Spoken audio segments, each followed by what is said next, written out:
Assalamualaikum warahmatullahi wabarakatuh. Pada video kali ini saya akan membahas jurnal refleksi 2 mingguan pada modul 2.2 pembelajaran sosial dan emosional.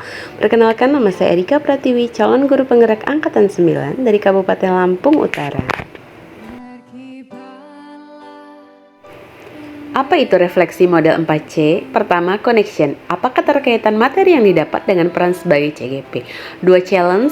Adakah materi dari narasumber yang berbeda dengan praktik yang dijalankan? 3, konsep. Ceritakan konsep utama yang penting. Dan keempat, change. Apa perubahan yang ingin dilakukan setelah mendapat materi ini? Connection. Pada modul 2.2 saya mempelajari tentang pembelajaran sosial dan emosional, yaitu pembelajaran yang dilakukan dengan kolaboratif oleh seluruh komunitas sekolah yang memungkinkan anak dan orang dewasa di sekolah memperoleh dan menerapkan pengetahuan, keterampilan, dan sikap positif mengenai aspek sosial dan emosional. Berdasarkan hal tersebut tentu berkaitan erat dengan peran saya sebagai guru penggerak. Saya dikenalkan pembelajaran sosial emosional. Materi dalam modul ini sangat mendukung peran saya sebagai guru penggerak. Ketika saya memiliki kompetensi sosial dan emosional yang baik, tentu akan lebih efektif dan cenderung lebih tangguh dan merasa nyaman di kelas karena dapat bekerja lebih baik dengan murid. Dengan pengimplementasian pembelajaran ini, saya juga dapat menciptakan lingkungan belajar yang tepat serta terkoordinasi untuk meningkatkan pembelajaran akademik, sosial, dan emosional semua murid. Saya juga akan membangun kemitraan dengan sekolah, keluarga, komunitas untuk membentuk lingkungan belajar. Challenge.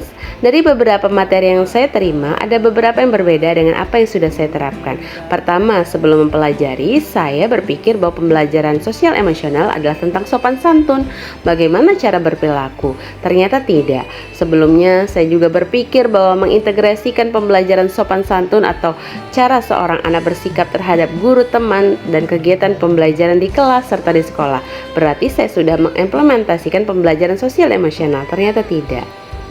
Konsep utama dan penting yang saya pelajari dalam modul ini bahwa pembelajaran sosial dan emosional adalah pembelajaran yang dilakukan secara kolaboratif oleh seluruh komunitas sekolah yang memungkinkan anak dan orang dewasa memperoleh atau menerapkan pengetahuan, keterampilan, dan sikap positif agar dapat memahami, menghayati, menetapkan mencapai tujuan positif, merasakan menunjukkan empati, membangun, mempertahankan hubungan positif, dan membuat keputusan yang bertanggung jawab.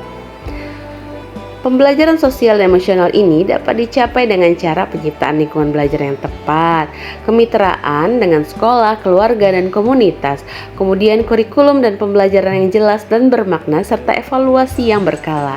Pembelajaran ini akan memberikan fondasi yang kuat bagi murid untuk dapat sukses dalam berbagai area kehidupan mereka di luar akademik, termasuk kesejahteraan psikologis atau well-being secara optimal. Change, perubahan. Setelah mempelajari modul ini, saya merefleksi diri saya yang ternyata saya belum sepenuhnya memahami apa itu PSE dengan baik. Untuk kedepannya, saya akan menerapkan perubahan-perubahan yang baik di kelas maupun di sekolah. Di kelas saya akan memudayakan mengintegrasikan pembelajaran sosial dan emosional dalam setiap pembelajaran. Misalnya, membuat roda emosi di kelas, mengajak siswa mengajarkan mindfulness dengan teknik stop, pembelajaran dilaksanakan dengan individu atau berkelompok, atau menghadirkan peristiwa-peristiwa. Di sekolah saya akan melakukan perubahan, diantaranya saya akan berusaha menjadi teladan yang baik. Saya akan mengimbaskan pemahaman kepada rekan sejawat. Saya juga akan berkolaborasi dengan rekan sejawat dalam penerapan atau pembudayaan kompetensi sosial dan emosional di sekolah. Misalnya, membuat kesepakatan bersama, membuat komunitas belajar profesional, sistem mentoring dengan rekan sejawat, atau mengintegrasikan kompetensi sosial dan emosional dalam pelaksanaan rapat guru. Sekian video dari saya, terima kasih. Wassalamualaikum warahmatullahi wabarakatuh.